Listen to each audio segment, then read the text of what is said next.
joining us a bit late since he is in another meeting. Up next, I would like to welcome one of the board of directors, Emma Ayeni. Emma Ayeni, the floor is all yours. Thank you.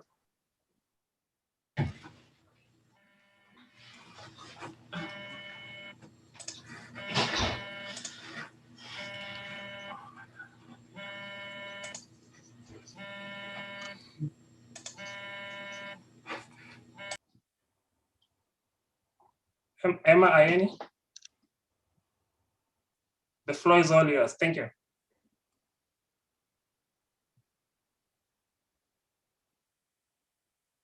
Emma, I think you're muted.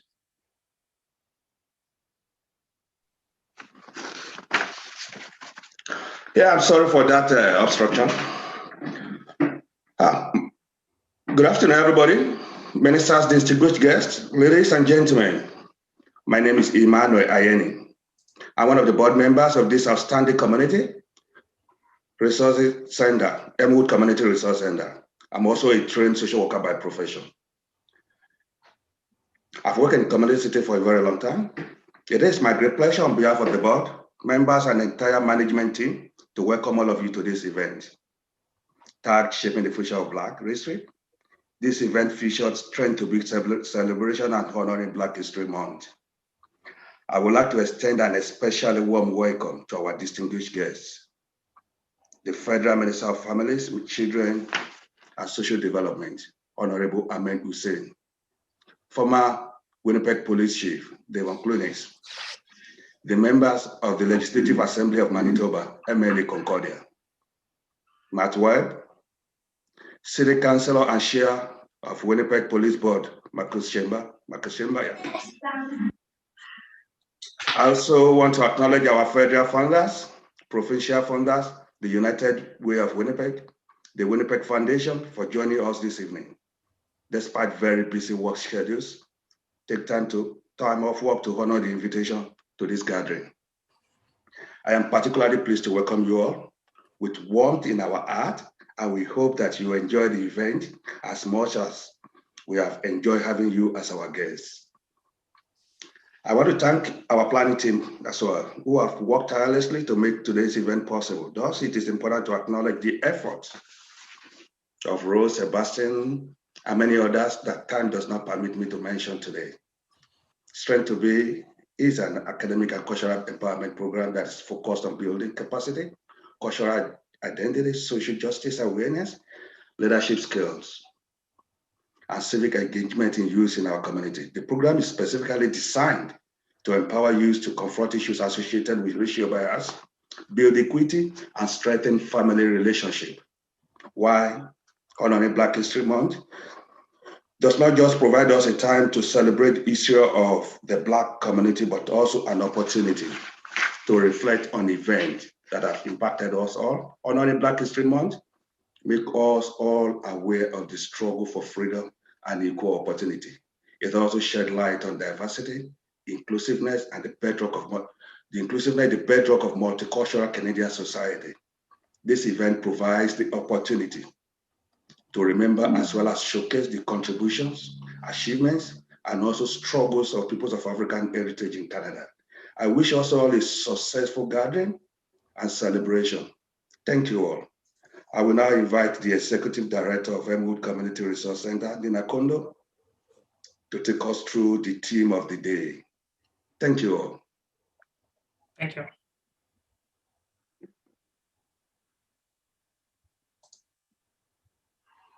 Thank you. I want to thank you all for coming in this evening, and hopefully we'll enjoy the event. We have a full agenda with lots of activity, but also an amazing speaker. So let's stay tuned. And as a co-host, IPW Honey is also with me here that we would like to welcome you together. I want to just acknowledge also that February is Black History Month, and as such, I want to acknowledge the body of Black and Brown people who have gone through the pain for us to be here, who have paved the way. Many women have gone through pain, and I'm here because of those who the ancestors and grandmothers and aunties who have gone before me. So I want to take time and acknowledge their work and their fight to a just society, but also a society that will treat everyone equally, regardless of who they are, where they're coming from. And I've been very fortunate to be here and to work with Hani closely with Immigration Partnership Winnipeg. So I want to invite him to also welcome us. Thank you. Thank you, Nina. I'm extremely excited and happy to see many familiar faces. I really do feel allowing or creating a space for our people to talk about this specific important month is it is an important step to understand one another and reaching out to the I call it the unfamiliar zone. Sometimes we stick in our own zones and our own comfort zone, and we don't want to move away from that. So event like this kind of break barriers, allow people to connect with one another, learn from one another, and I'm here mainly to listen, learn, and hopefully get inspired to find community-based solutions to barriers such as systemic racism, or finding ways concretely to tackle racism that divide us and bring something that bring us all together in an inclusive and respectful way. And thank you. I want to welcome everyone that made it today. And I don't want to mention names because I'm sure I will miss some, and I don't want to hurt anyone's feelings. So enjoy the evening, and we're very glad to have you with us. Thank you, Hani. Before I welcome the next speaker, I would like to confirm that tonight we have performances by various youths, and I'm sure we're going to love them. We'll also have some poems recited by some of the youths, STB youths. So STB is a strength-based program that takes place at Emwood Resources Center. It does focus on empowering the youths, I mean the young adults or the youths, in terms of life skills, and also in terms of negotiating and navigating daily to daily challenges in life. It also does offer homework support. We have a dedicated teacher who provides homework support to the youth. So you know how to reach us. We have the website and we have the phone numbers. Nina Konde can confirm that. We have a working website, so you can just go ahead and reach us anytime. We'll also have a performance, a song performance, and we'll also have a fireside chat. It's called Circle of Reflection. It's something that's new to me, and I'm looking forward to that. So thank you, Hani and Clayton, for organizing that. So up next, you'll have Matt Wade. He was born and raised in Northeast Winnipeg. Matt has been the MLA for Concordia since 2010. He's an active community volunteer working with different organizations to improve adult literacy, support newcomers, and help young people fighting addictions, and support these grassroots initiatives, as well as advocates for access to diverse health and mental health resources for the people of Northeast Winnipeg. Matt Wade, the floor is all yours. Welcome. Well, thank you very much, Sebastian. Very good to be here tonight. And on behalf of myself and all of my colleagues in the Manitoba Legislature, I'm honored to bring greetings here this evening to the ECRC and the Immigration Partnership Winnipeg Board, to the staff and volunteers, and to all attendees who are joining in this evening. I was reflecting about the work that ECRC has done. I had the honor of sitting on the board in the past, and the evolution of the ECRC and the work that they do is absolutely imperative to the health and the continued well-being of our community. So thank you for the work that you all do to support them. This past year has been a year of reckoning for the members of the BIPOC community, and one that I will say has challenged us all. Here in Manitoba, Justice for Black Lives helped bring this issue of the Black community to the forefront. And I was pleased in June to join with 15,000 plus other Manitobans who came to the steps of the legislature to demand justice and to call for action for BIPOC members of our community. The Black Lives protests throughout the world have called for governments to take action. And I am proud that we now have 3 Black members of the Legislative Assembly elected in the last election, but there's so much more that needs to be done. In our own caucus, the diversity is inspiring, but we're always looking to increase that diversity to truly reflect who we are as Manitobans. Again, the ECRC has been an absolute rock in our community. And as the face of Elmwood has changed and evolved, literally in this case, Nina and the board and all the staff there have changed along with them. And so I want to thank them for the work that they've done. This is always one of my favorite events, not just because the food is always great and the entertainment is great, but also because it gives me a chance to reflect in my own life. As I've shared many times, my wife's family has African-American roots, coming from the South and coming from a history of slavery. And so Black History Month is a chance for me as a father to continue to teach them about their heritage and their traditions. So this is a great opportunity to be with you all tonight. And I just want to thank you for having me once again, and look forward to a great, entertaining, and informative evening. Thank you very much. Thank you so much for your time, and you're most welcome. Up next, we'll have greetings by the City Councillor and Chair of the Winnipeg Police Board. Marcus Chambers is the Deputy Mayor of the City of Winnipeg and the City Councillor for St. Norbert. Marcus also sits in the Winnipeg Police Board as the Vice Chair and the Human Rights Committee of Council. Marcus Chambers, the floor is all yours. Come and listen to Marcus Chambers, honey. Say that again.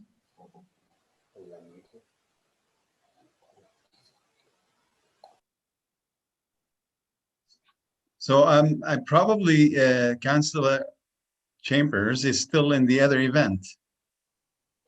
He's Okay. still there. And we're going to text him. How's that? Leave that task for me. I'll take care of it. You guys carry on. Thank you, Hani, for that. Thank you. Next, you'll have a performance by Sarah Oladipo. Sarah Oladipo is a member of the STB program, the Strength to Be program. She's an active member, and she's also a good singer. Sarah Oladipo, if you're there, please go ahead. The world is all yours.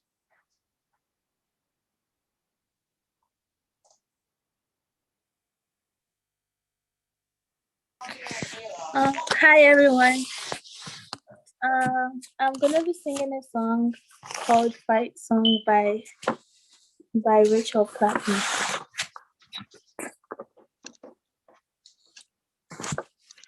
Like a small boat on the ocean, sending big waves into motion. Like our single word could make our heart open. I might only have one match, but I can make an explosion. And all those things I didn't say, wrecking balls inside my brain. I'll scream them loud tonight. Can you hear my voice this time? This is my fight song. Take back my life song. Prove I'm alright song. My power's turned on. Starting right now, I'll be strong. I'll play my fight song. And I don't really care if nobody else believes, 'cause I've still got a lot of fire left in me. Losing friends and I'm chasing sleep. Everybody's worried about me. I'm in too deep. Yeah, I'm in too deep. It's been 2 years, I miss my home. There's a fire burning in my bones. Still believe, yeah, I still believe. And all those things I didn't say, wrecking balls inside my brains. I'll scream them loud tonight.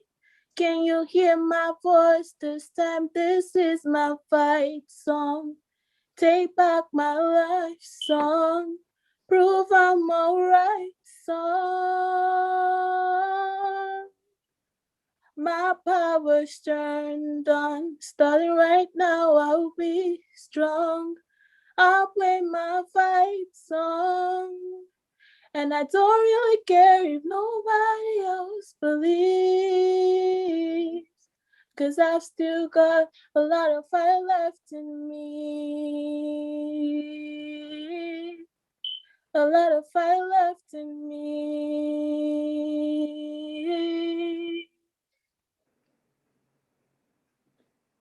Like a small boat on the ocean, sending big waves into motion. Like our single word could make our heart open. I might only have one match, but I can make an explosion. Thank you very much. Thank you, Sarah, for that. Thank you so much.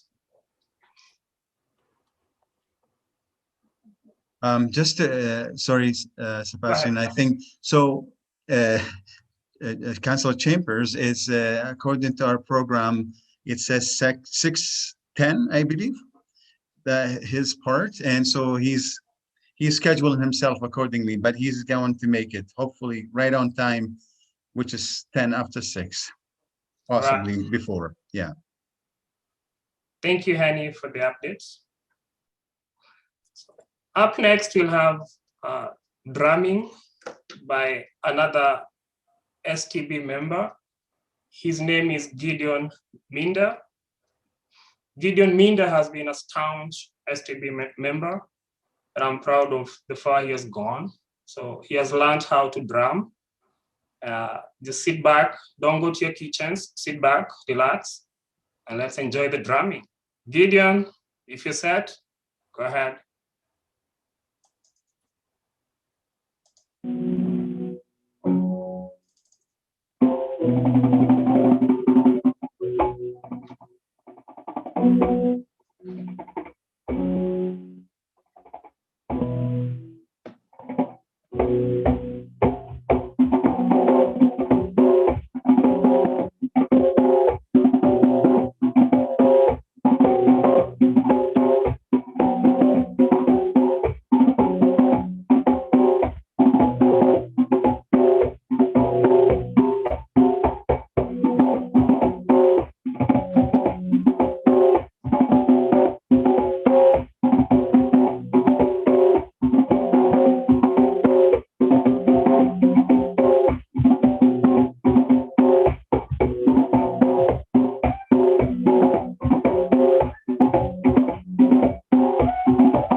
Enda pile.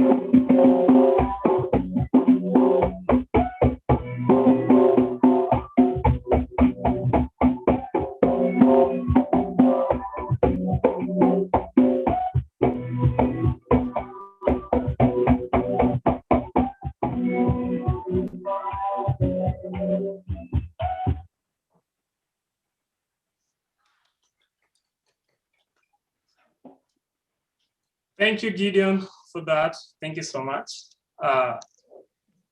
Ibukun Omosehin is another STB member.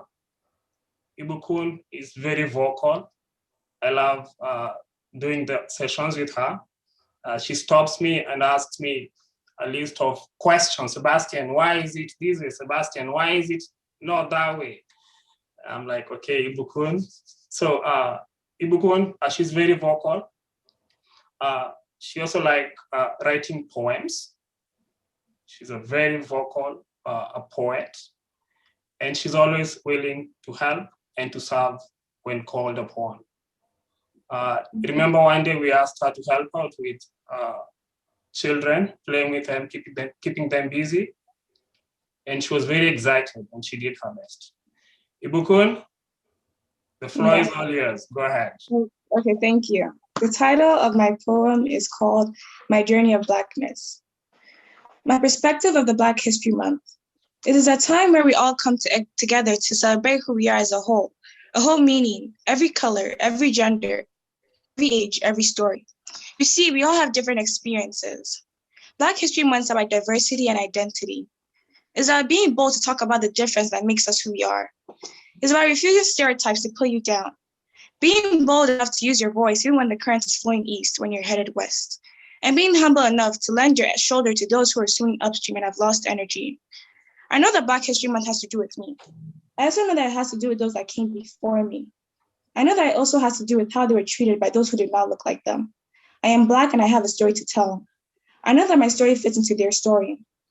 Come, let us walk through the journey of Blackness. I grew up in Nigeria and did not know racism. I didn't realize there was more to the world that I lived in. I came to Canada and got to learn that I'm Black and different from other people. There was a question that always seemed to bother me because I had no answer. Do I feel Black? It's not just realizing about your skin color, it's about being careful about the choices we make, with the knowledge that I cannot control opinions of others. Opinions are different depending on the Blackness of an individual. My dark skin color, my kinky hair, and my accents are a part of me that are questioned and used for others to decide whether I'm acceptable or not. Faking who I am is the only way I can get the validation of others. Coming from a different country at a young age, I had to change the way I spoke and dressed. You see, for a young person, it changes how I see myself. Saying I'm Black was embarrassing for me, yet on the Blackness continuum, I am a darker brown. Earlier on, I asked the question, do I feel Black? You can't really know a simple question can affect your life until you're sitting there and thinking of decisions that you have made. The STB program at ECRC has embraced me and brought in people from diverse countries. And this has given me the confidence in who I am. Accepting my Blackness and made me understand what it means to be Black. Being Black did not mean that I had to dress a certain way or speak a different way. Coming from Congo, Kenya, Somalia, Ethiopia, Nigeria, and many other countries, we have the richness of culture that gives us the ability to stand up and say, I am different and proud to be Black. Attaching a definition to who you are will never help you find yourself. So walk the journey of self-acceptance and appreciation of who you are. Yeah.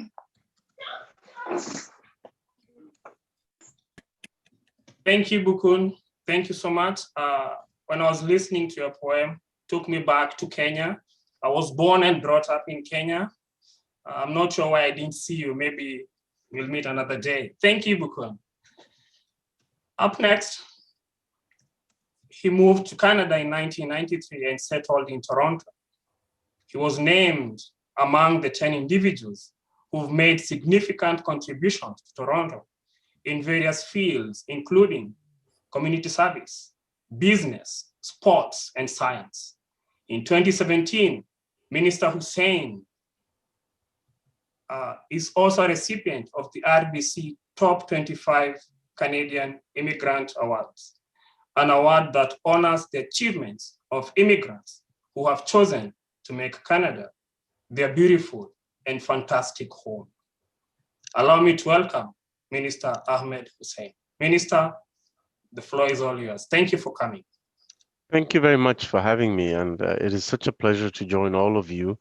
I'm joining you guys from the traditional territory of the Anishinaabeg and the Haudenosaunee, as well as the Mississaugas of the Credit. This is in the city of Toronto and the Greater Toronto area. I always enjoy coming to Winnipeg and meeting a number of different communities. And it is a pleasure to once again connect with all of you virtually. Hopefully, we'll see each other in person soon. What does Black History Month mean to me as we celebrate this February, the 25th anniversary of the official celebration of Black History Month?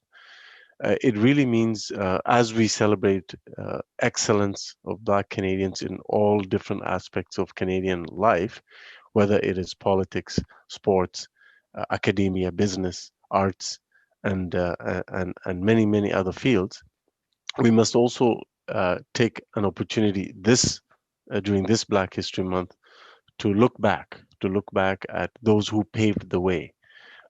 Coincidentally, this February marks the 25th anniversary of the official celebration of Black History Month in Canada. 25 years ago, the Honorable Jean Augustine, the first female Black woman to be elected to the Canadian Parliament, led a successful effort to recognize February officially as Black History Month in Canada. So 25 years ago. And 75 years ago, this year is the 75th anniversary of Viola Desmond, a woman who fought against racial discrimination and for social justice 75 years ago in Nova Scotia. Viola Desmond, a lot of folks, when you tell them about Viola Desmond, a strong Black woman who was way ahead of her time and fought really hard against racial injustice, when you tell people about Viola Desmond, most of the time people will say back, "Oh, you mean the Rosa Parks of Canada?" But the thing is, Viola Desmond preceded Rosa Parks by 9 years. So when I like to describe Rosa Parks, I say Rosa Parks is the Viola Desmond of the United States. And that's how I think we need to educate a lot more Canadians on the rich and long history of African Canadians in Canada and the contributions that African Canadians have made and continue to make to Canadian society. Second, this Black History Month is an opportunity to then recognize those pioneers, those who paved the way, and recognize that we owe it to them as much as to ourselves to continue their journey against systemic racism and for a stronger and more inclusive Canada. So as we celebrate this Black History Month, let's remember to continue that mission and fight every single day to make sure that Canada can be an even more inclusive and prosperous country. Our government has done a lot in the last number of years to really push on these issues, to dismantle barriers holding back Black, Indigenous, and racialized Canadians, making sure that we make necessary investments for the first time in building the capacity of Black Canadian organizations, setting up the Black Entrepreneurship Program, a program that is meant to help Black businesses survive the COVID-19 pandemic, but actually thrive after the pandemic. And working together to set up the Canadian Institute for People of African Descent. So a lot has been done, but there's absolutely more work to do, and we need to continue to work with everyone, including non-profit organizations in the Black Canadian community, as well as faith organizations and larger members of the community, the entrepreneurial folks, to make sure that we're talking about social justice, we're talking about Black economic empowerment, and we're talking about investing in capacity of the community. Just last week, we announced changes to the criminal justice system to ensure that we deal with the overrepresentation of Black and Indigenous peoples in our criminal justice system. So a lot has happened, as I said, but there's more work to be done. And I'm very happy to have joined you here today. I also want to pay tribute to Abdikair Ahmed, who's a proud member of the community in Winnipeg, who until recently was my director of policy and research in my minister's office. Unfortunately, Winnipeg lured him back, and he was pulled back into the community. He loves Winnipeg so much. So my loss was Winnipeg's gain, but he continues to remain a key member of my team and my family. And I just wanted to give him a shout out during this Black History Month celebration.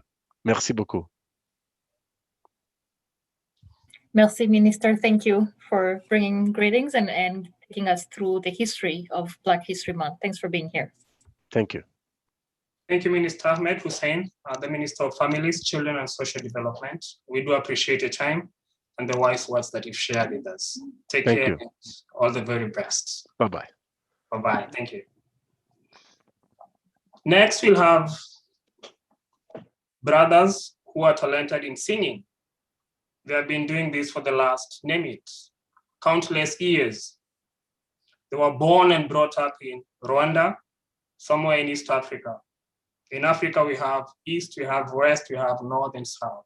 So they were brought up in the East Africa part of Africa. So Sam and Moses, they were all these all years. Go for it.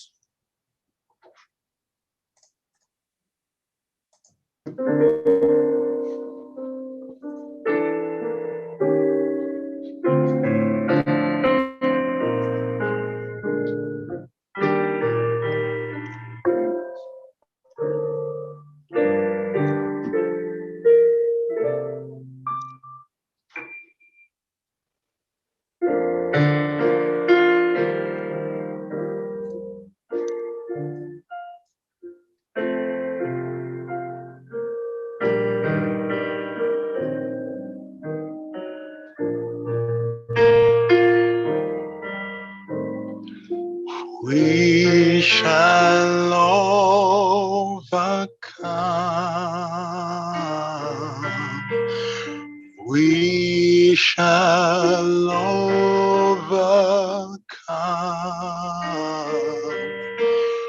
We shall overcome someday, someday.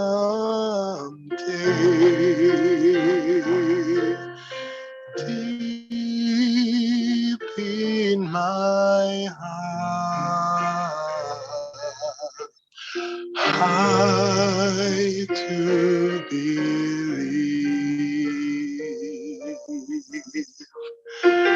we shall overcome someday.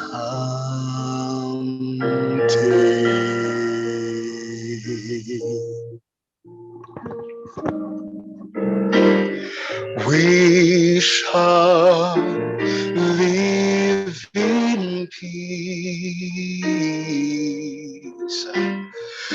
We shall live in peace.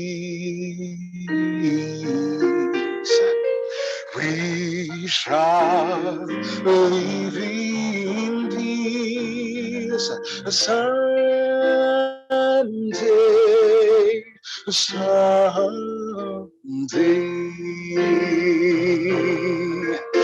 And deep in our hearts, we do believe that we shall live in peace someday.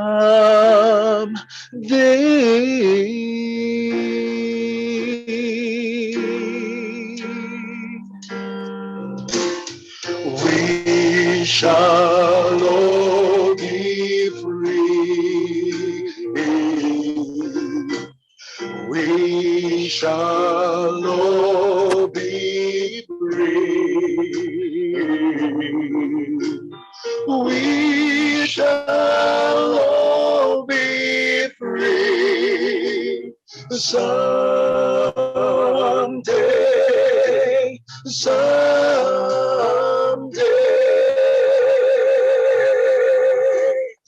Deep in our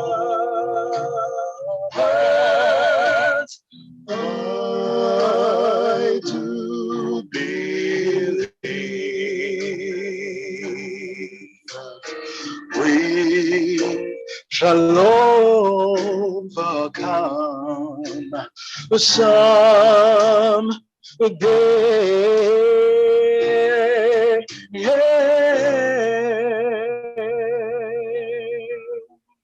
We shall overcome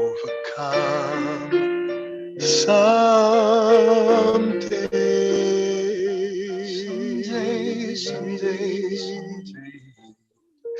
We shall overcome someday.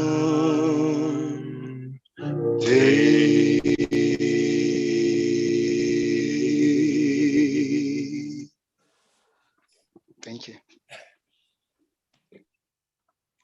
Thank you, Sam. Thank you, Moses, for that beautiful piece. And we do much appreciate your time and for composing that piece. Thank you so much. Honey? Yes, Sebastian.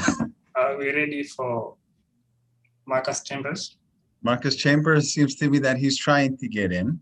Okay. So I'm trying to facilitate that process. All right, let me welcome another speaker in the meantime. Thank you so much. Yeah. So she's the director of children programming and settlement at Elmwood Resources Center. Her name is Anne Pinnock. Anne Pinnock, go ahead. We're waiting to hear what you have to tell us. Thank you. Thank you so much, Sebastian. So on behalf of Elma Community Resource Center Child and Family Programs Department, I wanted to thank everyone attending tonight for all their support of this event. So Michelle Obama was once quoted as saying that history has shown us that courage can be contagious and hope can take on a life of its own. I would like to congratulate the event organizers, Rose, Sebastian, and Mungu, for a job well done. And I look forward to leaving this event with courage and hope for a better tomorrow. Thank you so much. Thank you so much, Anne. We do appreciate that. I'll also allow Rose Kimani. Rose Kimani, I know you've done so much to organize this event. You've been having meetings over the weekends. I'll give you the floor to just appreciate and welcome everyone.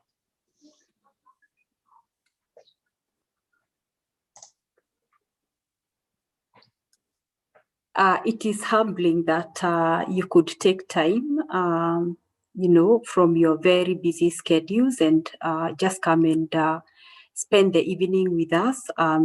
It's just to tell you thank you so much. Without you, obviously, this event would not have been possible. So I really, really do appreciate each and every one of you. Thank you. Thank you so much, Rose Kimani. I would also like to welcome the programs manager, Mark Stein. Just say a few words. Mark, if you're there.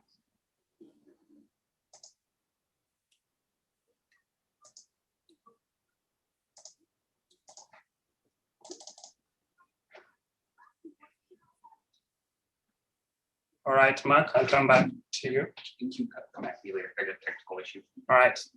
So Mark is on a phone call, but he'll be with us shortly. Thank you.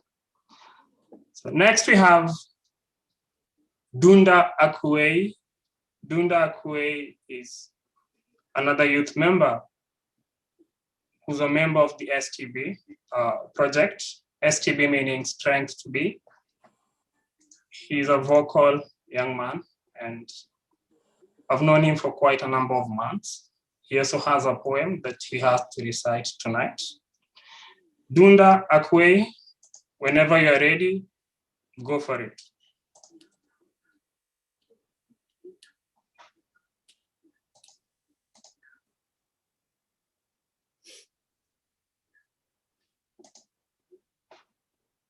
Dunda.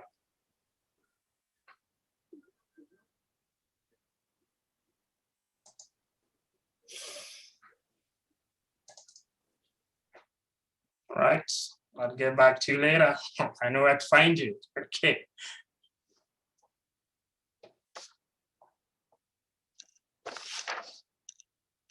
Shiko is a young Kenyan female. Many people call her Shiko. Her full names are Felicitas Shiko. She's a project manager with a passion for delivery and progressive change. Shiko has masters in conflict resolution and a bachelor's in international relations, as well as project management qualification from the University of Winnipeg. Shiko has volunteered both in Kenya and in Manitoba in various capacities. She's currently a board of director of the Kenya Association of Manitoba, and she serves as the board secretary. Let's welcome Felicitas to hear what she has today for us. Shiko, can go ahead.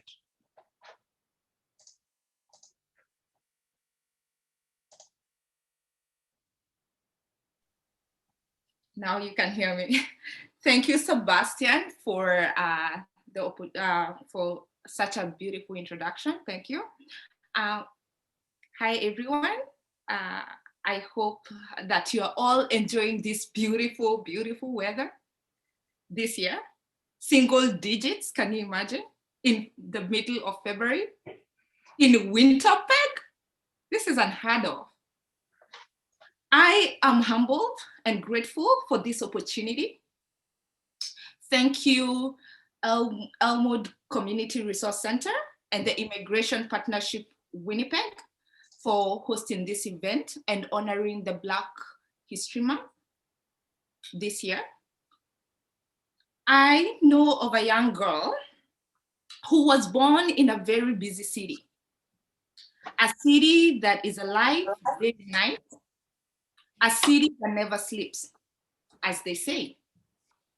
Her family moved to a small town in the escarpments of the Great Rift Valley, the land of the beautiful pink flamingos.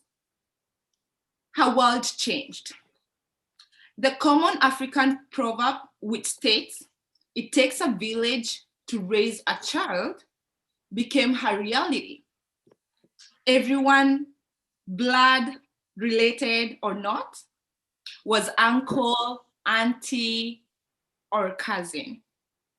To her, diversity meant someone of a different tribe or a different ethnic group. And that was it. That was it.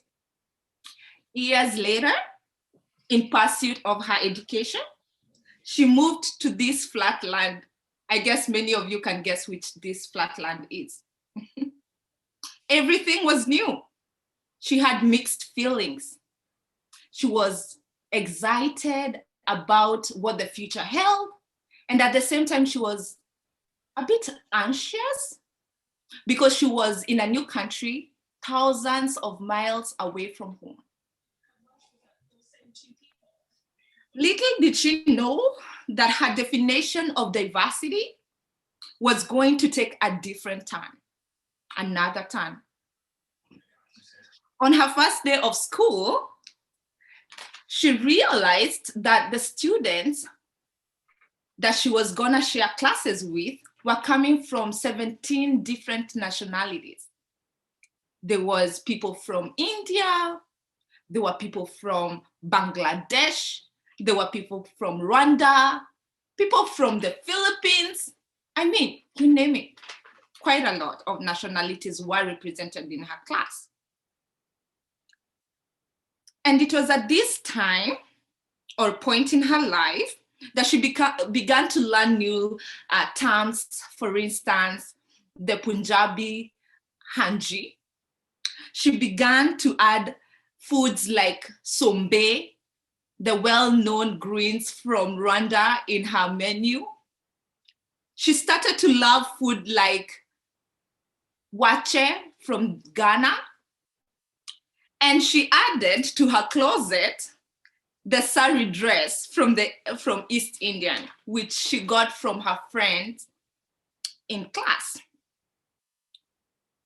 Today, 7 years down the line, She has been able to not only join various communities in the Canadian Manitoba Society, but gladly contribute by serving these communities. This lady is me, and this is my story. And it has contributed in shaping my identity, which I love so much. I love who I have become and who I am becoming. You know, some people view diversity as a not so good thing. They find it hard to accommodate because it's different and it's a change. And yes, it's valid. However, I have come to uphold diversity because for me, diversity has exposed me to these different, beautiful, and robust cultures. It has shaped the person I have become and I am. Above all, I appreciate the sense of belonging this diverse community has given to me. Now I can call this my home. I am happy to be home, away from home. The essence of a diversified community has made me realize that our differences are like pieces of a puzzle that when put together, make a beautiful whole society. I mean, can you imagine where a society did not have all these beautiful cultures? You know, I mean, diversity just makes it fun for me. I think this is what Nelson Mandela had in mind when he emphasized on the spirit of Ubuntu. I am because you are.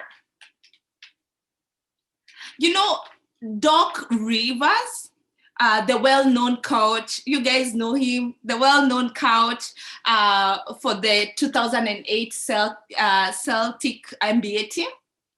He actually used the same very concept, Ubuntu, and took his team through the NBA championship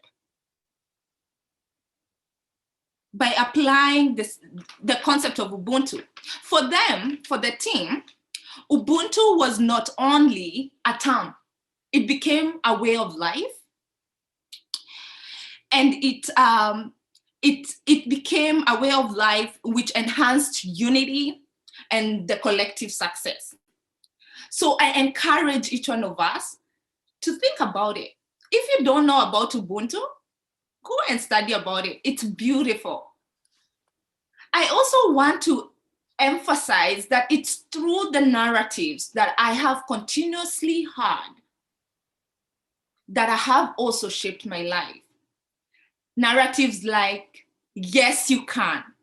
Narratives like, we are all beautifully and wonderfully made. And I agree, when I look at all of us, wow, you guys look amazing. We are all beautiful. And as we said, it's a puzzle that makes a beautiful society. So yes, such narratives have really made me to be a strong Black woman in the Canadian society, and proud to be that, and appreciate other people in my community who are different from me, but I also acknowledge to be beautiful. I now am able to say that I have served in various communities, not only because I joined them, but because they opened their arms to welcome me in. As Sebastian has mentioned, I serve in the Kenyan Association of Manitoba, a community that has opened doors for me to not only grow as a person, but increase my skills in my field of study, and also get to know even more people. You know, I get to see diversity too in my workplace. People from all different walks of life. And do you know what is amazing? Is that these people bring their skills, their walks of life, and they make it so beautiful that we are able to work together as a team and make something out of it. As they usually say, a teamwork makes the dream work. So I really, really appreciate that in this time of Black History Month celebration, we are able to embrace our differences and make it what we can call beautiful. Thank you so much for the time you've given unto me, and I appreciate the work that we are all doing. I love you guys. Thank you. Thank you, Shiko, for that. Thank you so much. Marcus Chambers is the Deputy Mayor of the City of Winnipeg and the City Councillor for St. Norbert. Marcus Chambers also sits in the Winnipeg Police Board as the Vice Chair and the Human Rights Committee of Council. Allow me to welcome the one and only Marcus Chambers. The floor is yours, Marcus. Go for it. Good evening, and I'm so glad and honored to be here to bring greetings on behalf of the city, and more importantly, just to share with you in Black History Month. I always wish to start by acknowledging that Winnipeg is located within Treaty 1 territory, the ancestral lands of the Anishinaabe, Ojibwe, Cree, Oju-Cree, Dene, and Dakota people, is the birthplace of the Métis Nation and heart of the Métis Nation homeland. Black History Month is very special for me, not only because it's a celebration of Black history and contributions throughout the years, but it's an opportunity to share of our rich culture and history. You know, I was inspired this year by the movie Hidden Figures, which chronicled the story of Katherine Johnson, Dorothy Vaughan, and Mary Jackson, who were integral in their participation in the space race in the United States by providing the calculations that were able to bring astronauts into space and back to Earth safely. And I thought to myself, what other information is out there that I don't know, that I'm not aware of, that demonstrates the rich history of contributions to mankind? And so I did some digging on my own and was able to find out that there are so many different inventions that were made by the Black community that we've contributed equally in making man's burden here on Earth that much easier. So I partnered with Black History Manitoba, and together we designed a t-shirt called Know Their Names and put the names of Black inventors on the back of the t-shirt just to profile and highlight their contributions. And we're having students throughout the Winnipeg school districts wear these shirts and disseminate the information about our Black history and about the contributions that have been made throughout the years. Now, that's only part of the story and part of our contributions. Of course, there are so many businesses here in our city, in our province, and throughout our country that are Black owned and are making contributions to the economic growth of our communities. But more importantly, the growth of our culture and the growth of our history here in our country, in our provinces, and in our cities. So I'm so thankful to be and honored to be here tonight and to participate in hearing all of the different stories, all of the struggles that have taken place as well. And with struggle comes that triumph. And we can hold our heads high because of our resilience, and hold our heads high because we know we're in a direction going forward. So thank you to all that are here tonight. Thank you for all that have come to listen to the stories, to participate and work with us hand in hand, arm in arm, moving forward for equity, diversity, and inclusion. On behalf of Mayor Broman and my council colleagues, thank you so much for all of this hard work to the Immigration Partnership Winnipeg. We are going to do some tremendous things in this city. We're going to move this city forward in equity and diversity and inclusion. And we're going to be singing that song, We Have Overcome Someday. Thank you very much. Thank you, Marcus Chambers, for your time. Thank you so much. Mr. Devon Clooneys is a Canadian law enforcement officer who was the chief of the Winnipeg Police Service from 2012 until his retirement in 2016. Mr. Clooneys moved with his family to Winnipeg at the age of 11 years and settled in the city's north end. After being appointed chief of the Winnipeg Police Service in November 2012, Mr. Clooneys, supported the continuation of community policing in neighborhoods such as the North Point Douglas. In 2016, Mr. Clooneys ventured to help grassroots groups like the Bear Clan.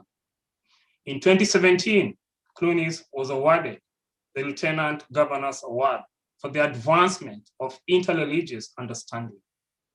He comes from the land of Jamaica and is married to Eileen Clooneys, who he has co-authored a children's book, The Little Boy from Jamaica, which they launched soon after his fancy, beautiful retirement. Mr. Devon Clooneys, the whole world is yours. Go for it. Thank you very much. But let me first, I'll ask a quick question, because the fact that this is virtual and we can't be together, am I able to share my screen? Because I did prepare a presentation for you. I thought that might make it a little bit more interesting. I don't have to show it if we can't, but if we can, I think it would be a plus. That's the first question. The second question is, I would really love to cede my time to Felicia. I am just so impressed and inspired by what you had to say. It really just encompasses everything that I feel and believe about this country and what it can and what it should be. And truly, even the poetry that we've heard, the singing, Sam and Moses, I want you to know that really that someday is today. Canada is that place. Today is the time. All the things that we're dreaming and thinking of can be achieved. So let me share my screen with you and I'll share this presentation with you. You should have the ability now. Let me know if you have any issues trying to share your screen. Okay. You let me know, can you see it? Yeah. Yep. Yes. Okay, excellent. So Black History Month, certainly, and you talked about the fact that you want to talk about shaping the future of Black history, a celebration of strength, but going forward, guided by the past. And I think that's critically important. Celebrating Black history while reflecting on the recent events, particularly when we think about 2020 and what that's meant. I think we really have to think about it within context. So I think it's really going to be critically important for us to reflect on the past. We need to know our past before we can go forward. And we heard a little bit of that already in some of the things that were sung and spoken about. But we also need to really, truly understand the present reality. And sometimes when I hear people talk about the past or the future, we sometimes focus just on a moment, and it actually skews our perspective of the past and really challenges what we can see for the future. So I think in order for us to effectively focus and seize the prosperity that I know is here, that Felicia talked about, we really need to have the right perspective on the past, the present, so that we can totally seize the potential that we have for our future. That's critically important. So let me just flash back a little bit and promise me that you won't laugh. But as we look back, can you see that? You talk about going back. Like, I wonder what that little boy was thinking. Check out the pants and the shoes, right? We're not talking about anybody living in abundance here. I lived in a nice little community in, really rural Jamaica. Harmony Valley was a really nice name to it. And it really felt like it was harmony. But we had no electricity. There was no running water. Our schools had just open sides, not like what you have here. There were no cars going through our community on a regular basis. Forget about cell phones or phones whatsoever. And truly, we walked everywhere. And I can tell you, if you went back to Harmony Vale, we were just back there 2 years ago, it's very much still like that today. Yes, some of the kids now do have cell phones, but there's still none of those amenities that we take for granted here. Much of it is still the same. Now, I arrived in Winnipeg, Manitoba, Canada. It was September 15, 1975. And I remember the first time having a sensation of being, what is that? The feeling of cold. I've never experienced being cold before. But that wasn't the biggest shock. Imagine being plucked out of a community where everyone looks like you know every single person, the child is safe. We just heard about, the village raising the child. That was me. I was very comfortably, culturally, socially, all of it. And a couple days later, I'm plucked into a classroom. And unlike the classroom experience that you experienced, Phyllis, mine was different. When I walked in and looked around, there was no other child who looked like me, and there was not that diversity in 1975 in Winnipeg. It was a totally different reality. And yet, as a child, you were just put in and expected to do well. There was no slow orientation like you would get today. And I was the only one. And I was struggling, but here's the interesting part of it. I didn't know I was struggling because no one ever took that child aside throughout the course of the year and say, hey, here's some help here. And so at the end of the school year, there I was sitting with two teachers and my mother who was working very hard. And the one teacher, at this point, we discovered that I had failed grade 6. And the one teacher, and again, because there were no kids like me, there were no teachers who looked like any of you here or myself. But the one teacher said these words very clearly to me. She said, he's just not a smart little boy. Let's put him in a class for slow learners. And now I'm age 12, but something was just in my head saying, no, I can do this. Somehow I had the sense of, no, I could do this. But I really didn't have enough courage on my own to do anything about it. And if not for the second teacher, her name is Miss Hannah, who said this. She said, Devon, if you come to school an hour early, I will be here and I will help you. It meant that I would have to repeat grade 6. And I remember thinking at the time, I am going to feel so dumb. I'm going to be older than the other kids, but something in my head said, no, that is the right decision for you. You should go to school an hour early and meet Miss Hannah. And so the following school year, faithfully, I would get up every day and go to school an hour early to meet Miss Hannah. And let me tell you this, Miss Hannah was there every day faithfully to meet that little boy. Why would she do that? She didn't look anything like me. She wasn't getting paid extra for it, but she was there to meet that little boy. And so the next word that I remember were spoken by Miss Hannah about 3 months into tutoring me. She said these words, Devon, this is so easy for you. School became very easy for me. By the time I graduated grade 9, if you go back to my junior high school, you will see my name on the wall. 1979, graduating top student in the school. From worst to first. Why? Because somebody invested some time. Now, we grew up in the North End, as you heard, and North End still very socially challenged. And I would often see kids who look like me in difficult situations, but particularly on television, it was people who looked like me and you who were the bad guys. And I remember as a teenager thinking, that's not true, because of where you're coming from or what you look like, doesn't mean that you have to be fit into a particular stereotype and that you have to be the bad guy. And at that point, I really had I would say, a low self-esteem of what it meant to be Black. But here's what changed all of that for me. It was the year, I think it was 79 or 78, that the miniseries Roots came out, and it depicted the African slave trade. And now some people might have watched that and felt really ashamed, but when I watched that as a teenager, I felt empowered, because here's what went through my mind at that time. I thought, if my people can go through that and still be here today, we are incredibly strong. And I can tell you, as a teenager in junior high, I started walking around with my head held incredibly high.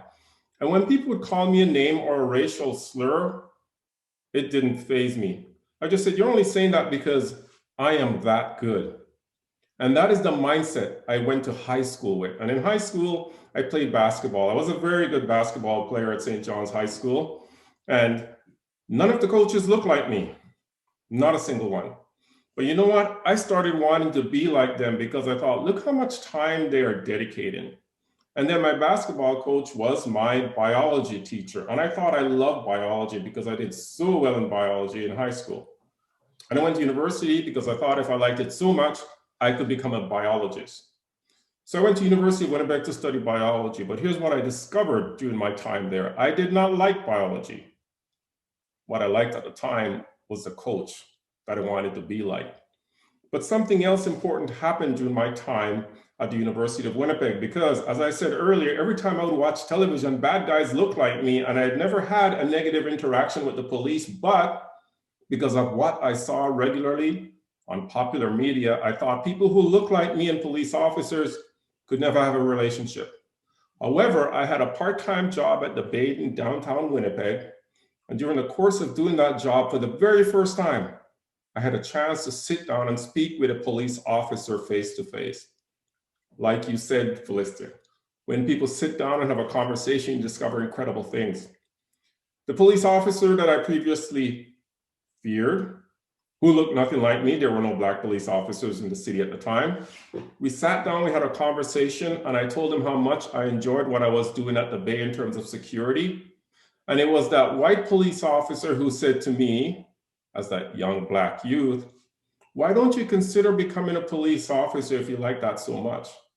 And I thought, if I became a police officer, other kids who look like me will see me and realize that you don't have to be the bad guy like we're seeing on television. You can actually be the guy in the front of the cruiser car, not in the back. And then the greater public will see me and realize, hey, they're not fitting the stereotype. So I really determined I was not going to allow somebody else to define me, who I am, or what Black people could be. And so that's why I went into policing, because I really wanted to make a difference. And so I became a police officer because I really wanted to make just that significant difference. So let me check at this point. Is everything displaying well in terms of the screen? Yeah. Can you see? Okay. Let's see this again. Hold on one moment. Are you seeing everything or just? So we currently see the PowerPoint background slide where it has your current slide, your next slide, and then your note. I see. So we don't want to see that. Yes. So what is going on there? Thank you for making me aware of that. So you're still seeing that? So try on your computer, pressing show your slide, and then go to the share screen and only click the screen that has the full visual of your PowerPoint. Okay, let's try that. You're still seeing it all? Oh, no, we can see it now. Okay, this is perfect. perfection. Yep. Thank you.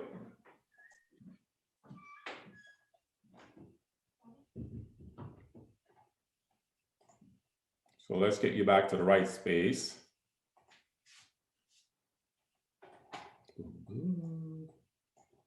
Okay, so tell me which slide you're seeing right now.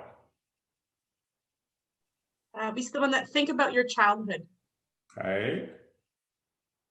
And now we see the flashback. Perfect. Okay, so that's where we're at. So again, I became a police officer because I wanted to make that significant difference. I didn't know how much police officers got paid at the time. I had no idea. And so I graduated and I started walking the beat downtown Winnipeg. And I would see people in these really difficult situations, incredibly difficult. And here's what I challenged myself to do as a police officer, the individual now who has the badge and the gun and the uniform. Here's what I said. It's my opportunity to actually make a real meaningful difference in someone's life. So even individuals that we would typically see, that people see on Main Street, and they would think that's a bum and treat them as other than, I said, it's my job to make a difference. So I would do this. I would say, even just by saying, sir and ma'am. And it was amazing what would happen. You could actually see the light that would go on in someone's eyes when somebody started to treat them with that sense of dignity and respect. And there were often times people would say to me like, why are you doing that? I'm like, I just think that's our responsibility. That's what we're supposed to do. There were young girls who were being taken advantage of, being prostituted, and I would spend a ton of time just speaking with them. And I remember officers saying like, why are you doing that?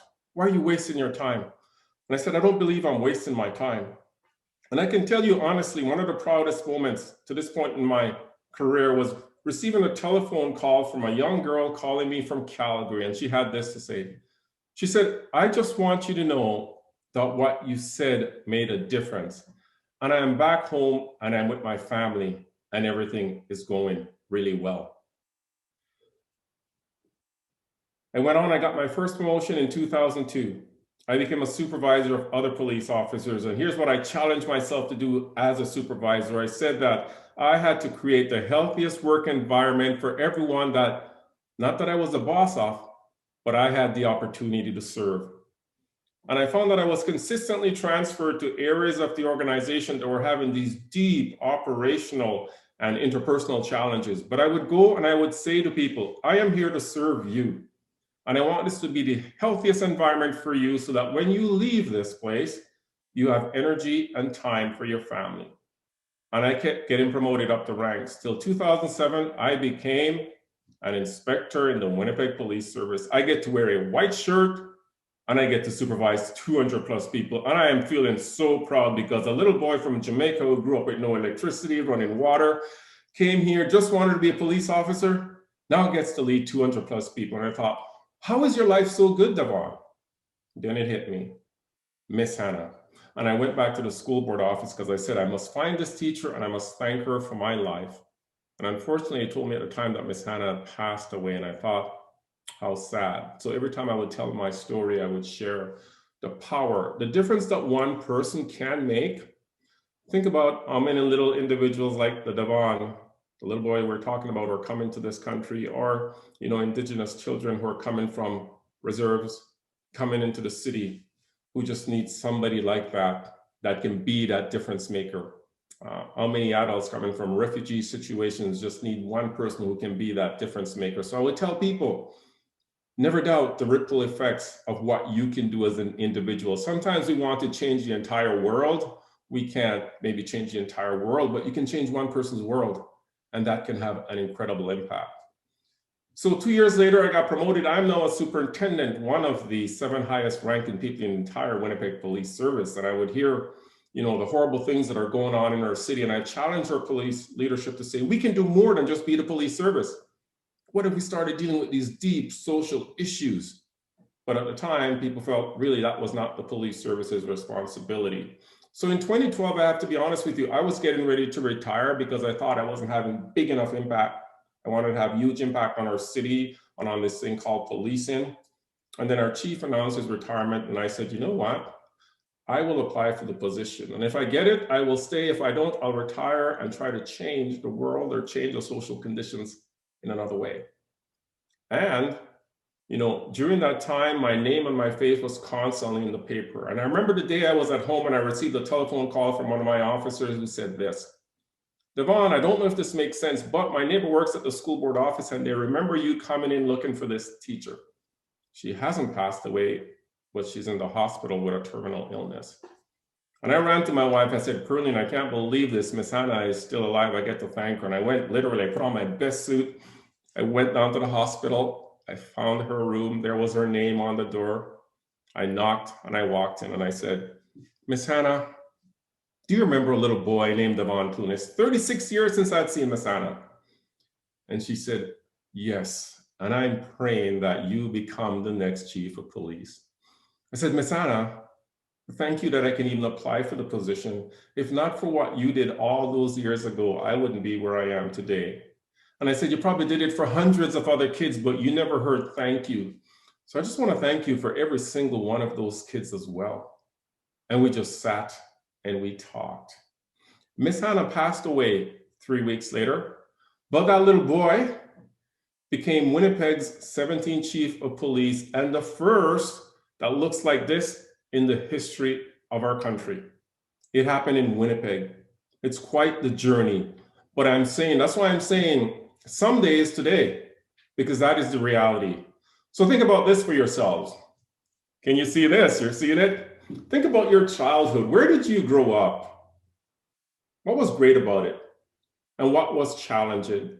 Because I think it's hard to effectively plan for substantive changes to the future without really knowing and reflecting on our past. I can tell you where I am right now, and the reason I'm doing the work I'm doing is because I'm very much aware and still connected to the past in terms of what the vision is and what I was hoping to achieve.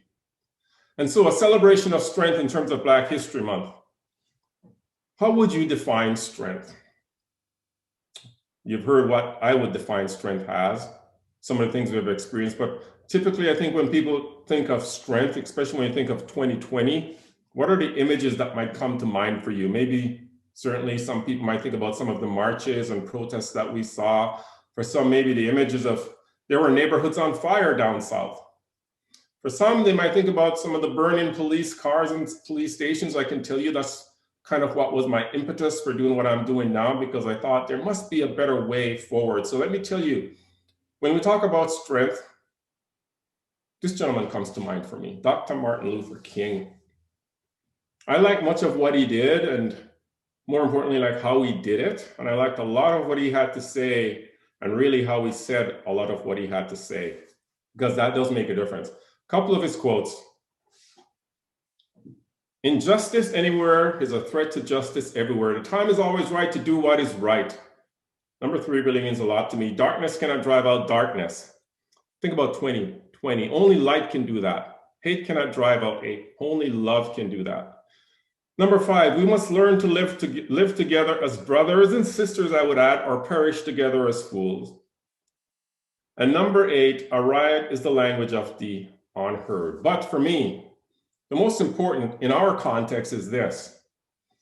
He talks about, I have a dream, and people love to quote that one. I have a dream that my 4 little children will one day live in a nation where they will not be judged by the color of their skin, but by the content of their character. For me, that is profound on so many different levels when we think about 2020. I'm often challenged when anyone tries to judge Black people by the actions of 1 or 2 that we consider to be negative. And as I said, in my early years in this country, that's what I saw consistently on television. You know, the view that people had of Black people was based on what they saw a few doing. And I'm saying it's the same thing sometimes when people think about the Indigenous people or any marginalized group. And as I look at this particular quote, when I think about 2020 and what I'm dealing with right now in terms of my work and what we saw transpiring right across the globe, I think about that from the perspective, now it's Devon Clooneys, Black police officer, saying this. I think about that from the perspective of a police officer. When we see 1 or 2 do something which we consider to be incredibly egregious, and it is, and it must be dealt with, but then we judge all of them by that. And so I say, how does this reconcile what we're talking about with Dr. Martin Luther King? And if we're going to go forward, our society has to recognize that we have issues that we need to deal with collectively, and any group of individuals is just a slice of society. And I always take it back to what you shared, Felista, because that is the type of Canada that we want to move towards. But I think it's going to require all of us to collectively look at ourselves and say, how do we go forward? We must address these difficult issues, I really believe, in light of those words, that we're going to judge people by their character, not by the color of their clothes, what they wear, what their occupation, any of that. It has to be about the content. Because I can tell you what I know about most of the people who wear that uniform, that they really truly would lay down their lives for anyone. And the ones who mistreat any particular individuals, yes, that needs to be dealt with. So think about this. We're talking about going forward, critically important. So where do we go from here, right? We have so much that we've experienced. We have so much to learn. And how do we capitalize on the past and move us forward in a very healthy, productive direction, a healthy, productive way? For me, I say what we need to do is this, and not that I've given up on people our age or older people, but I say we need to focus on the next generation. What if we show them more of the progress and the reality of what it means to be Black in Canada? And I keep coming back to those beautiful words that you shared, Felista. That's what it means to be Black in this country. And again, think about my experience in 1975 compared to what you heard in terms of the diversity that we're seeing. So, quick stats. When you look at the Black population in our country, it's not incredibly large, right? Blacks in Canada, 1.2 million or 3.5%. Manitoba, they say approximately, depending on whose figures you're using, 1.2 or so. We heard about what the representation is now in the Manitoba legislature, 3 or 5.2%. Marcus Chambers is here and he represents 1 or 6.6%. It took 145 years for the first Black chief of police to be appointed in this country. And since then, there's been 2. And I can tell you there are a large number of Black senior officers across this country right now. And it's only a matter of time before we have more people rising into the higher ranks in terms of chiefs and deputy chiefs of police right across this country. So when I see those figures and I understand and appreciate what's actually taking place, I say that, you know, some days right now, it is happening. And I think in order for you to actually seize the future effectively, you need to know what the reality is. It is not a case that we're working from this area of significant deficit. There is so much going on in this country that's happening right. And I am not saying Canada is perfect by any stretch. There's no nation that is perfect. But I've spent a significant amount of time living and working in the United States. I've actually gone back to my home country to do work in terms of policing. And oftentimes I say, you know, I really want to focus our time and our energy in Canada, because I'm not saying it's perfect, but I'm saying it's progressing and we need to actually keep it on the right track. And so for me, a lot of it really is about the next generation. And when I saw the amazing young people who performed here this evening, I am just really encouraged. And I want every single one of them to know that there's huge potential in front of you. And there are a lot of people, there are a lot of Miss Hannahs who are waiting to help you. We just have to find them, reach out. There are a lot of really good people. So in terms of the kids, and that's where I've been focusing a lot of my attention now. This is not shameless promotion. What you heard, Pearline and I have written 2 children's books. We're writing our 3rd, because for us, it really truly is all about diversity and inclusion. We have not given up on adults, but I hope what we can do is build this incredibly socially conscious generation of young adults who will create that diverse, equitable, and fully inclusive Canada. That is the future for every single one of us. And so Whitney Houston, I truly believe she had it right when she said these words: I believe the children are our future. Teach them well, let them lead the way, show them all the beauty they possess inside. Think about that. There's so much beauty. As I said, when that little boy appeared in front of those teachers in 1975, one teacher saw the beauty and saw the potential. And I think it's incumbent upon all of us. What we try to do, we tell people that we want you to see the potential in every single child. Imagine this. And just today we were speaking to a group of kids in Winnipeg. Imagine if every single child, no matter where they're coming from or what they look like, just like that little boy, had the opportunity for an education. You know, when we think about policing and we think about crime and all these things, you know, during my time, I would say we need to deal with the deep social issues, the root causes. But imagine if every single child had an opportunity for a decent education with a teacher or another adult who actually saw their potential and invested in them. Can you imagine what kind of a society we would have? We would not have to be worrying about policing and all these other deep social issues. If we for a generation just focus on the youth and ensuring that everyone had that healthy environment in which to nurture and to grow, it would be amazing what we'd be able to do. And I can tell you the cost to do that compared to the cost of the social challenges and the policing issues and everything else that comes with that neglect, it is minuscule in comparison. The return on investment, it would be amazing. You know, I was so glad I was able to sit with Miss Hannah and just say thank you. And for her to see what occurred because of her investment. I can tell you this honestly, my mother left us in Jamaica for many years to come here first and work, and then brought her children over. And anytime I'm able to achieve anything, you know, I look back and I can say to my mother, I hope you know it was worth the investment. It'd be really great if this generation of kids can one day look back and thank all of us and say, it was worth the investment, because we could see what could be created in terms of the future generation of Canadians and the impact that we would have on this world. They really, truly are the future. So what I have to say to you finally is this piece. Our future is what we want to define. I say we can create that diverse, equitable, and inclusive Canada. It is up to every single one of us. My story speaks to that. Felicia's stories speak to that. There are so many more stories that speak to that, but unfortunately, what typically makes the news or what gets most of the publicity are the negative. But there's far more positive that's occurring in this city and in this world, and I want this generation of young Black kids every one of you who are listening to me right now, and anyone who might hear the story passed on, that there's this massive potential in front of you. If this little boy from Jamaica in 1975, who did not have all the supports that you have, could achieve, imagine what you can do. And as I said, look for role models, individuals with character. It's wonderful if they can look like me, but let me tell you, I didn't have anyone who directly looked like me. You are in a much better situation. But know that your role models can be people like Dr. Martin Luther King said, of character. Doesn't matter what they look like, where they're coming from, what their background is. Look for people with character. And it's amazing, you know what? So you have Marcus Chambers here, who is a history maker himself, first Black city councillor.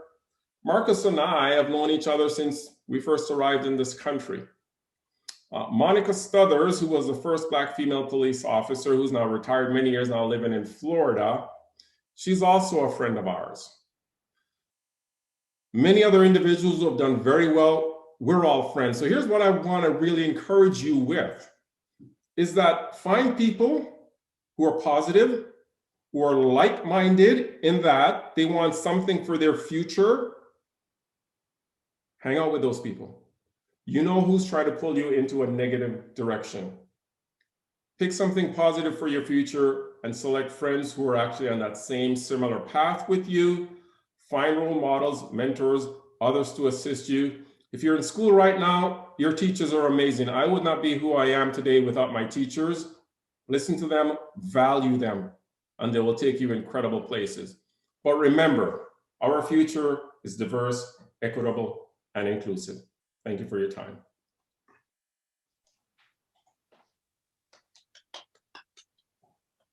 Thank you so much, Devon Clooneys. I don't want to add anything to that. I don't want to say anything. I say thank you so much for the beautiful, composed speech and encouraging words. While enjoying the event, please go ahead and enjoy your dinner that was cooked by an amazing ethnocultural African chef that is from TJ Delicious Foods, and also from a Syrian restaurant by the name Danuk. So let's appreciate the chef and Danuk restaurant too. For those who've not received the food yet, it's on the way. Stay tuned. Stay tuned. It's gonna be there, just a matter of time. She is a regular millennial who loves books, meaning she likes reading. She's a writer and a bookseller. She's the vision behind her online bookstore by the name Tusome Books. Tusome, Swahili word meaning let's read. Tusome Books. It's a platform for authors and issues affecting marginalized groups. She believes that the best way to predict the future is to create it. I repeat that. The best way to predict the future is to create it. To her, life is an adventure waiting to be uncovered, people waiting to be demystified, and positive change waiting to be realized. She has a bachelor's of business administration, and she recently graduated with a bachelor's of rhetoric, writing, and communication. She also sits in the Focus Africa board as communications director. She comes to us as a Black immigrant to share her thoughts on Black History Month and where she sees us going from here. Let us welcome the one and only Valerie Chelangat. Valerie, the floor is all yours. Welcome. Hi, I think I just heard my name. Sorry, I went out to get my food. It just arrived, so thank you for that. Just 1 minute.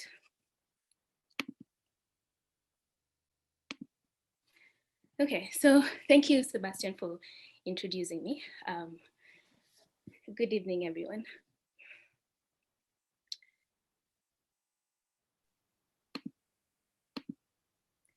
So I'm going to begin by giving you a background about myself. I recently graduated from the University of Winnipeg with a degree in rhetoric, writing, and communication. I also hold a Bachelor of Business Administration degree. It's also from the University of Winnipeg. In June, I will be joining the University of Dalhousie for a master's program. So by manner of profession, I am a writer. I am currently a columnist for the University of Winnipeg. And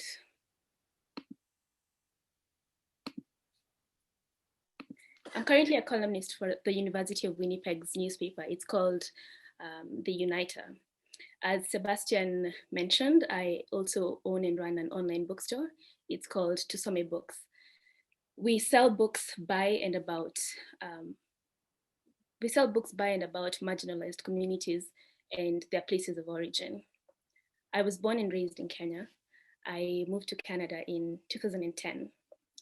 I remember arriving here, a confident new adult, eager to grab at the endless opportunities I had often been told about.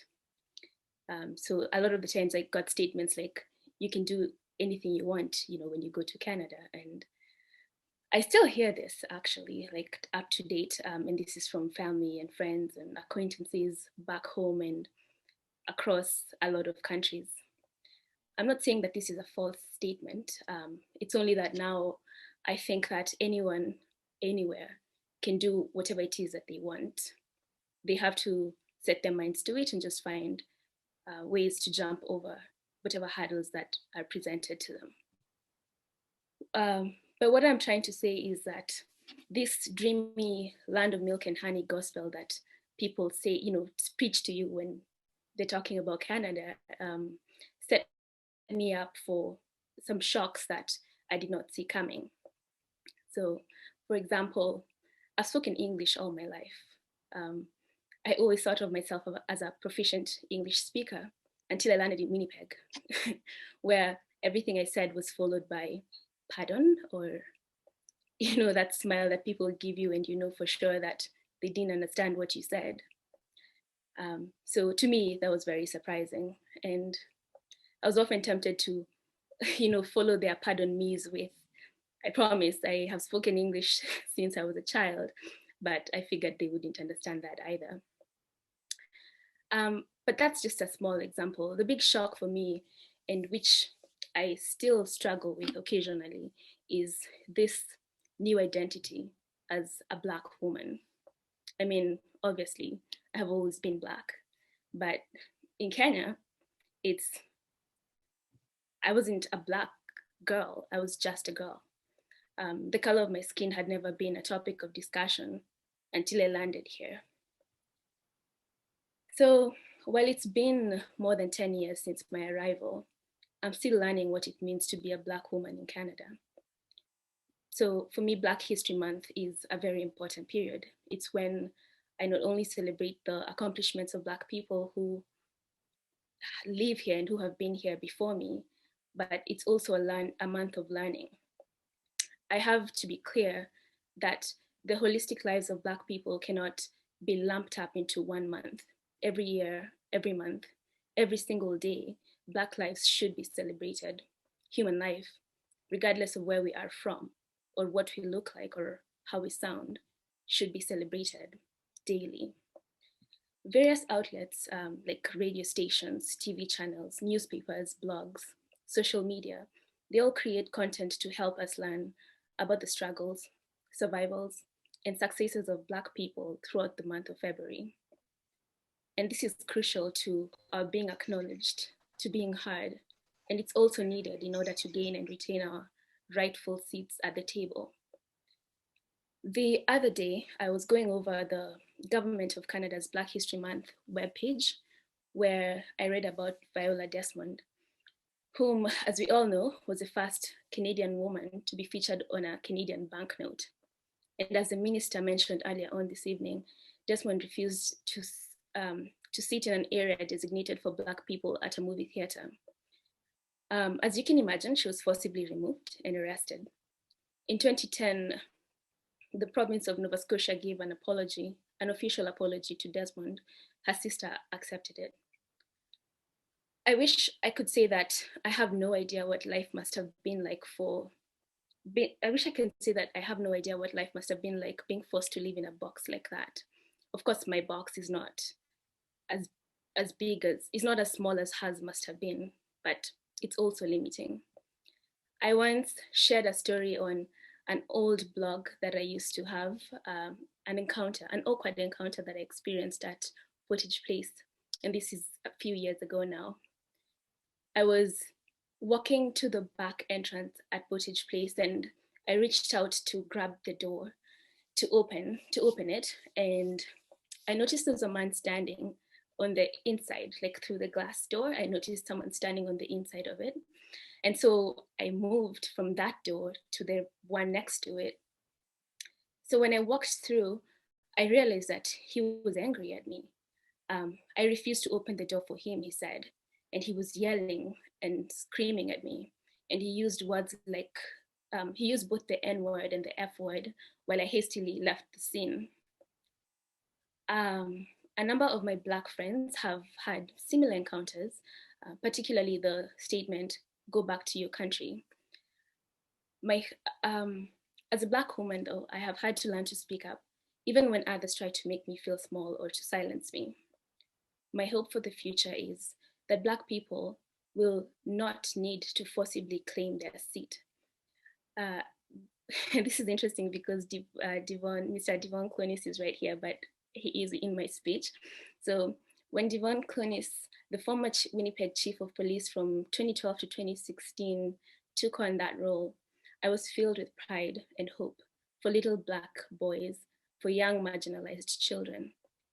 While injustices continue to happen all around us, I feel a certain charge in the air for change. Many movements are coming up, rallying to see that Black voices are heard and that Black people have equal opportunities. Justice for Black Lives Matter here in Winnipeg, Black-owned Manitoba, and the Black Talent Initiative, which is a new national movement, again, in Canada, are just a few of those movements. So there's hope. There's a bright light ahead of us. But it's not enough for us to sit back and say, change is on the horizon. We must do more.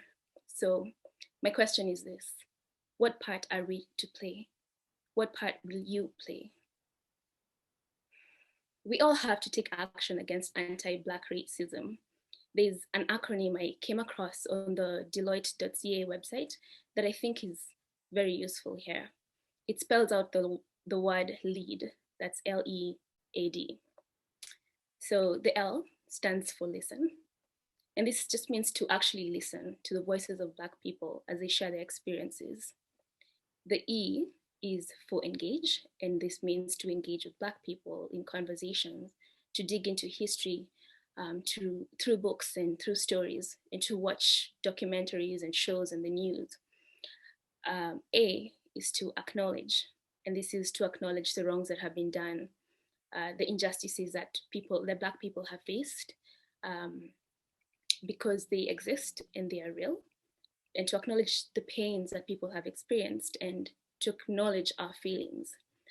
D is to do, and this means to be an active participant in the movement, to share resources on our social media platforms, because I believe most of us have at least one, to join discussions on different platforms such as Clubhouse, podcasts, to speak up when you see injustices at work, on the bus, in the mall. After my encounter at the mall, a young white man walked up to me and he looked mortified. And he said to me, "I am so sorry about what just happened. I'm truly sorry for that. Please don't think we're all like that." That comment, it calmed me. It only takes a little kindness to uplift others. In my opinion, the most effective kind of change is the one that we have been actively involved in creating. So my challenge to everyone here this evening is, let us all lead. Thank you. Thank you, Chela, for that. Thank you for your time. Up next is the culmination of the event. We'll have Fireside Chat, and you'll have beautiful conversations. The Fireside Chat will be facilitated by Hani and Clayton. And I'm sure before we start, Hani and Clayton will explain to us what it is and how we're gonna delve deeper into that. So I'd like to pass the ball to Hani and Clayton. Hani, can go ahead. Okay, thank you. I would like Clayton to start, just out of respect. He's an Indigenous. I'm my older brother. I would let him go first.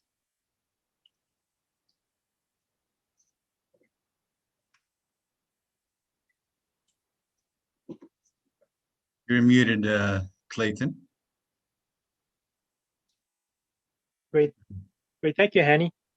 Yeah, I'd like to, first of all, thank everybody that has been on the agenda so far. It's been a really exciting evening. This is the first time that I've actually participated in Black, this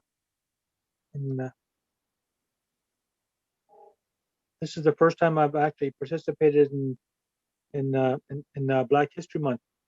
And I find that I just came from another one just prior to this one at Grant Park, and just to listen to different speakers and the different comments and the different history and song and culture, and I find that it's so similar to my community.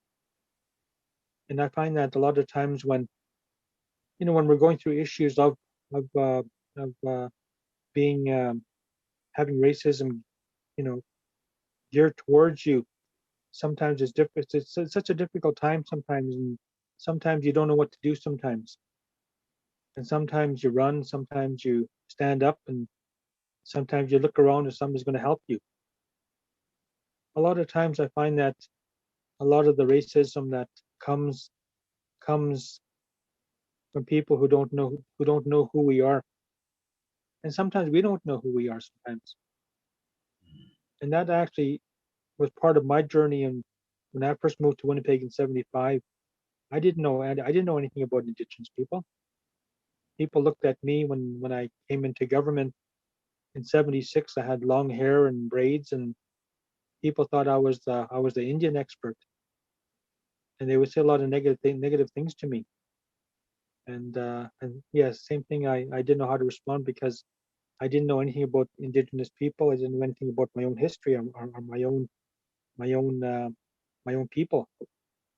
It wasn't until I actually got really engaged with working with really good people that had an open mind and open heart. And it was a young non-native guy from Brandon.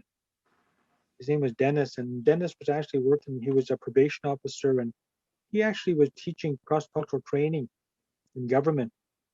And he invited me to participate, and I went. The only reason why I went to that training program was just to see who was going to be in it and who was going to facilitate it, and it was this young Polish guy, and I spent 2 days there, and I learned a lot about myself from this young non-native guy, and him and I became really good friends. But I think when the only time we can ever actually start getting to know each other is when we sit down and talk to each other.